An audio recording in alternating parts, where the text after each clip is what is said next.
je suis sûr qu'au jour d'aujourd'hui, à travers la bravoure de nos autorités, à travers le service communicationnel de nos braves journalistes, de nos braves animateurs des différentes radios, ils ont pu combler ces vices-là et tout le monde a compris.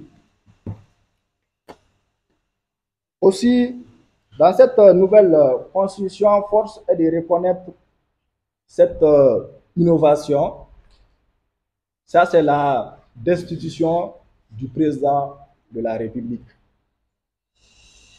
Oui, je le dis aujourd'hui devant vous que le peuple malien, après l'adoption de cette nouvelle constitution, le peuple malien a les prérogatives de faire partir le président de la République. À travers la chambre, soit la chambre sénatoriale, soit la chambre parlementaire. C'est déjà dans l'article 73 en ce qui concerne la haute trahison. Nous verrons en Afrique ici, par exemple, quand on prend l'exemple sur l'Afrique du Sud, pourquoi il y a moins de coups d'État, pourquoi une fois le président élu, il reste le président, le choix de tout le monde, il garde ce modèle qui a fait qu'il a pu être président. Parce que en Afrique du Sud, le président sait qu'en cas de problème, le peuple peut le destituer. Et c'est le même système qui est revenu au Mali. Aussi, quand on prend la Cour constitutionnelle aussi, il y a eu quelques innovations. Aujourd'hui, la Cour constitutionnelle, comme l'ancienne constitution, dans la nouvelle constitution aussi, la Cour constitutionnelle est composée de 9 magistrats. Mais cette fois-ci, l'innovation se trouve au niveau de la nomination. La politique ne peut décider que 4 sur 9. Donc, ce qui explique que la Cour constitutionnelle, il y aura une véritable parité. Donc, on a vu précédemment avec le Mali, une véritable manipulation de la Cour constitutionnelle à travers la politique des gestions. Mais aujourd'hui, avec cette nouvelle constitution-là, ça a mis fin à tout ça là. Véritable innovation. On a assisté au Mali, les députés, les cas suivants, les députés, une fois à l'Assemblée nationale, ils sont plus poursuivables. Une fois à l'Assemblée nationale, ils font ce qu'ils veulent au plus diminué. Si on parle les convoquer des instances, les grandes instances, on dirait qu'ils sont couverts de l'immunité parlementaire. Et cette nouvelle constitution met fin à tout ça. L'immunité parlementaire des députés, ça ne couvre que dans l'exercice de leurs fonctions. À part ça, une fois sorti à l'Assemblée nationale, c'est poursuivable.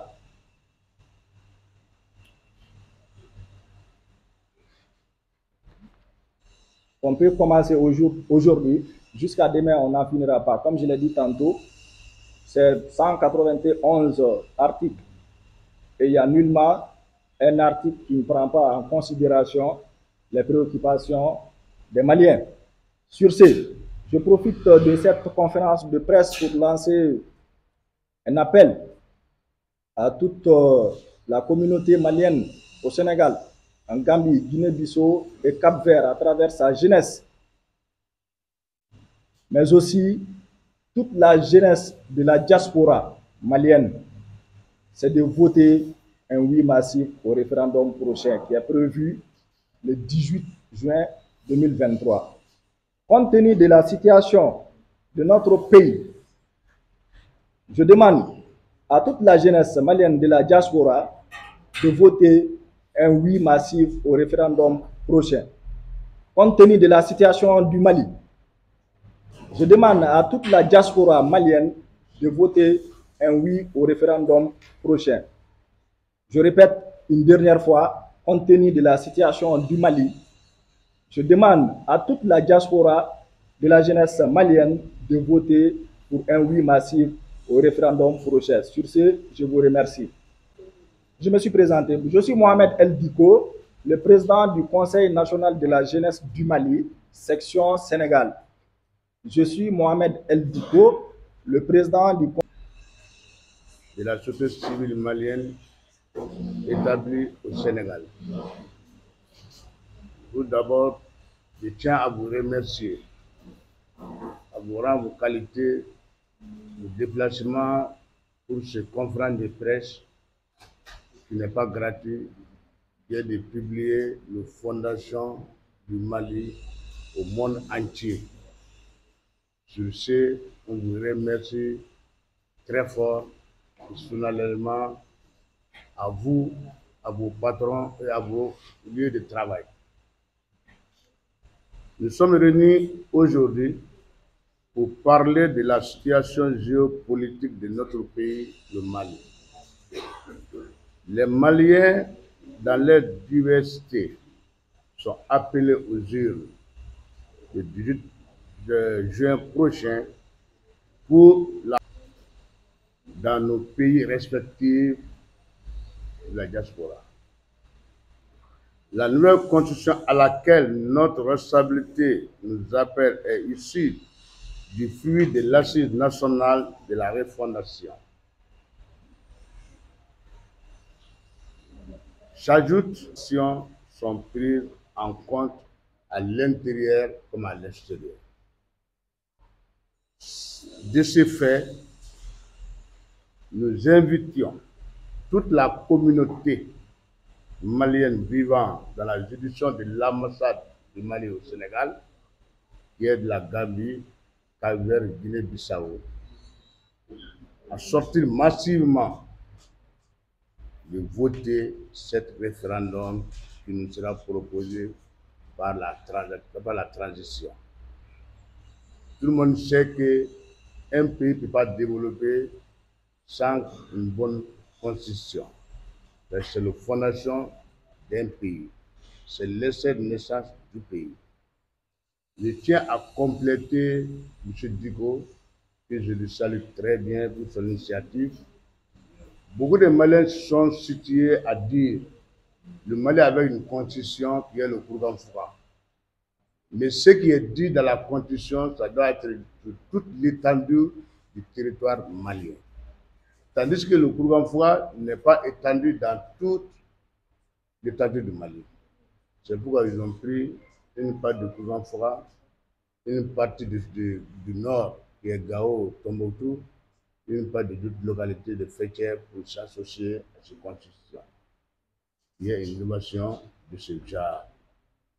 Encore, il y avait beaucoup de bruit au temps d'Ibeka dans cette constitution que beaucoup de gens n'avaient pas compris parce que c'était écrit. 2 personnes pouvaient faire le mariage, mais ce n'était pas justifié. Mais dans cette constitution, c'est écrit noir sur blanc, le mariage est autorisé entre un homme et une femme. Donc ça, c'est bien précis. Et le Sénat aussi doit créer une deuxième chambre. Cette deuxième chambre va prendre en compte une partie des collectivités territoriales et une partie sera créée de lui-même pour compléter. Parce que la collectivité territoriale ne peut pas interpeller, mais tandis que le Sénat peut interpeller avec l'Assemblée nationale. Ça, c'est une réévaluation de ce constitution. Encore, nous, les Maliens de l'extérieur, on tient à dire à tout le monde de voter un oui massif parce qu'on a vu des doléances qu'on avait données de temps, c'est pris en compte pour cette fois-ci. Beaucoup d'institutions du Mali, les Maliens l'extérieur seront pris en compte. On aura nos représentants dans ce lieu, à l'Assemblée, Sénat, collectivité territoriale, ainsi que d'autres.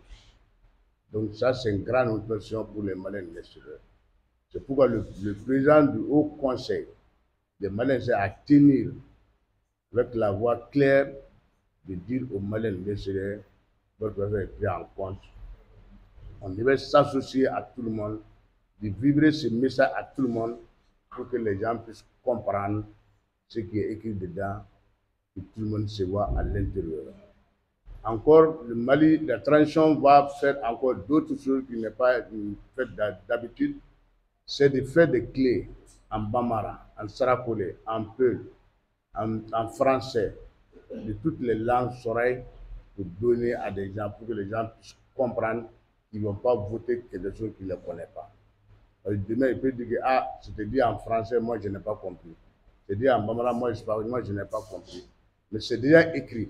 Mais la clé, je crois, avec nos directeurs, avec l'ambassadeur, est en réflexion pour finir, pour donner aux gens d'ici le 18, Inch'Allah. De ce fait, je ne vais pas me poser la parole. Je tiens à vous remercier une fois de plus, à remercier M. l'ambassadeur du Mali et toute son équipe à l'ambassade et tous mes compagnons si présents, de vous remercier très fort et de demander à la diaspora de voter un oui massif.